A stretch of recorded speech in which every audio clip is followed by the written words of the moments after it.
The so-called Sibiu Crucifixion inaugurates one of the basic subjects of Antonello da Messina's production, concerning the figure of Christ.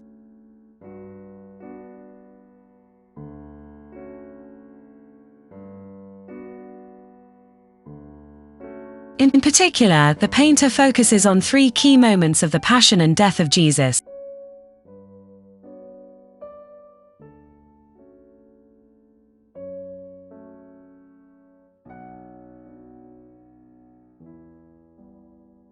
The Christ crowned with thorns.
The Crucifixion.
And the Lamentation.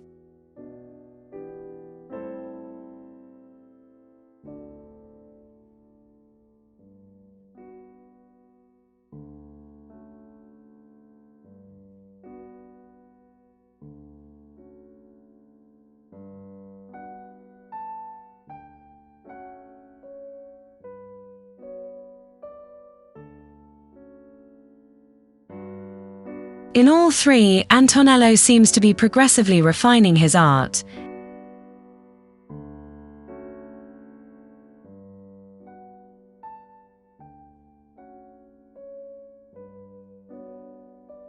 in the lenticular rendering of details of Flemish influence, combined with spatiality and volumetric rendering, aspects typical of the ongoing research in Italian art of the early Renaissance period.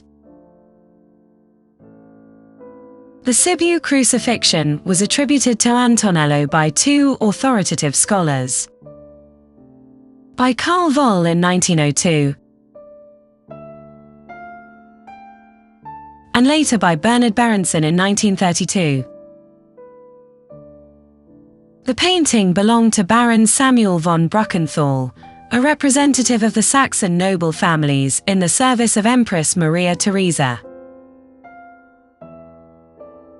A collector since his residence in Vienna, the Baron amassed an extensive collection of paintings, prints, coins, and books. He was in Transylvania from 1777, where he had a late Baroque building built in which he housed his collections.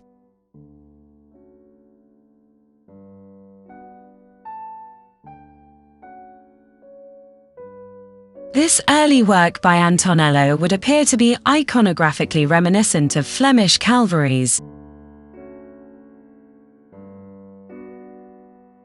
particularly in the lower register of the panel, with the mournful figures of the Virgin, Saint John and the Holy Women.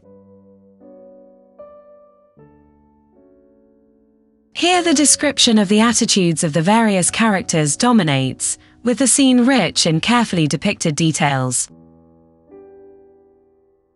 In these figures there is all of Antonello's ability to narrate the emotions and sentiments of the sacred.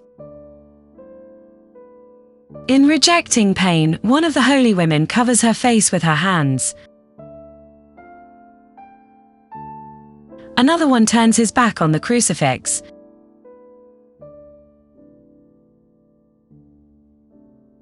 Saint John seems to measure the space of his suffering with his open hands.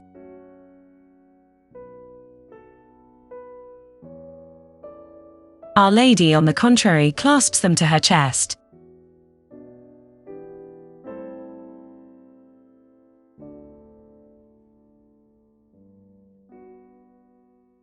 Magdalene, distinguished by her long hair, is not kneeling as usual at the foot of the cross.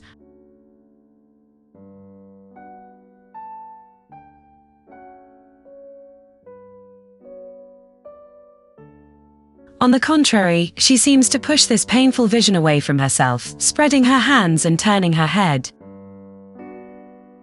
The feelings are highlighted and made more intimate by the meticulous definition of a landscape that seems indifferent to such immense pain.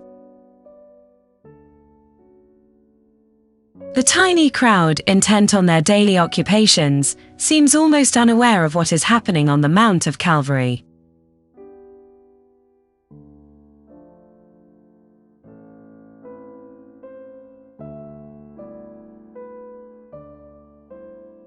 Here the figure of Christ is now stiffened by death.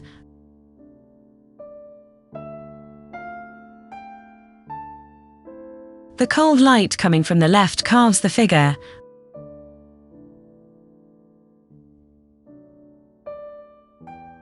A light that can also define the volumetry of drapery.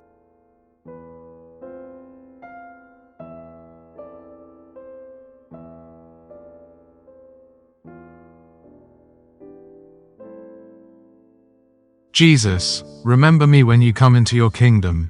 Jesus answered him, truly I tell you, today you will be with me in paradise. While the penitent thief let out a last gasp, sure of salvation,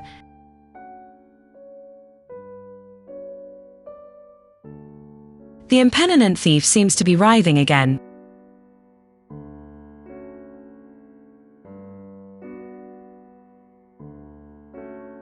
With two ravens flying towards his tree. The orthogonal arrangement of Christ and the thieves, determining a tangible and rigorous spatial layout, would already demonstrate a careful knowledge of perspective volumetry. Regarding this dualism, the art historian Roberto Longhi assumed a later addition to the upper register of the panel, as the two cultures typical of the artist from Messina, Flemish and Italian, would seem here to be merely juxtaposed and not merged.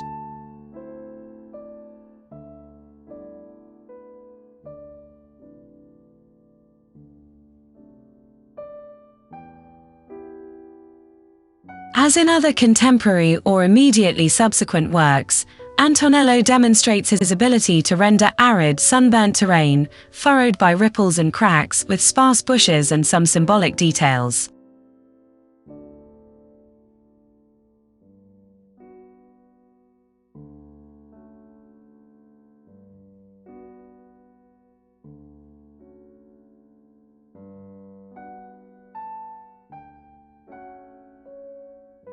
Here the scattered bones recall the grim place of martyrdom, with the detail of Adam's skull located at the base of the cross, a typical element in the iconography of the crucifixion.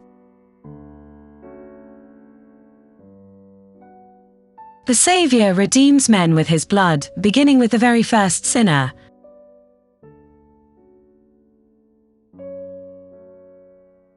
Vertical construction lines support the entire composition.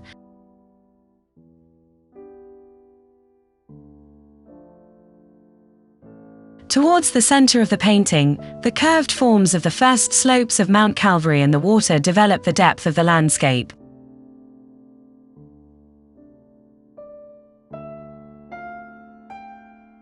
The sky, sloping into the light hues of the horizon, contributes to this depth.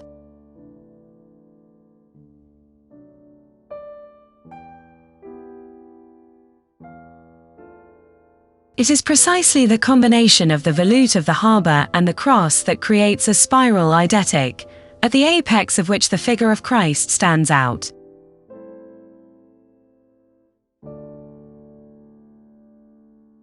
But it is not an Asian harbour. In fact, the remarkable rendering of the landscape depicts the city of Messina, with the Peloritani Mountains declining into Golgotha. The view of the harbour, with its characteristic scythe, is among the most accurate documents of 15th century urban form.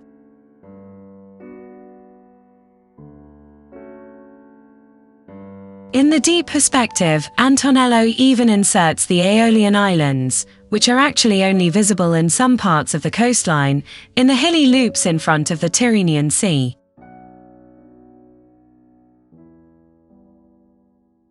Here Antonello juxtaposes the admirable narrative of nature, rendered with great landscape concreteness,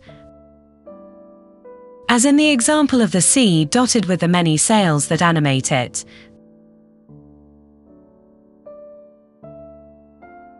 To the Flemish definition would thus be added the perspective innovations of continental Italian painting.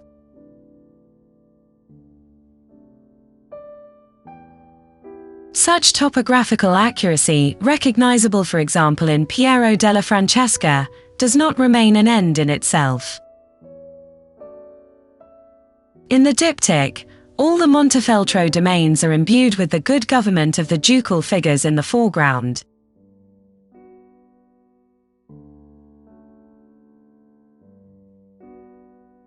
Here the sea and the Aeolian Islands mark infinity, an immeasurable space, the domain of Christ crucified. Antonello in this small panel has the ability to encapsulate a world that expresses the absolute. In approximating and extending distances, he manages at the same time to define the emotion aroused by the event, as intimate and universal.